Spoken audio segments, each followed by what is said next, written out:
Ever wondered how airplanes stay up in the sky? It's all about the atmosphere they fly in. As an airplane moves forward, its wings are designed to create lift.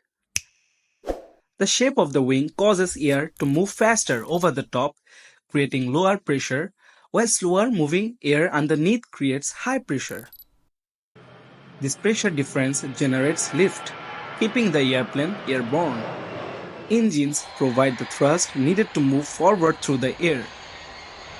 By balancing lift and thrust, aircraft can maintain their altitude and fly through the atmosphere. And that's how the airplanes fly in the atmosphere.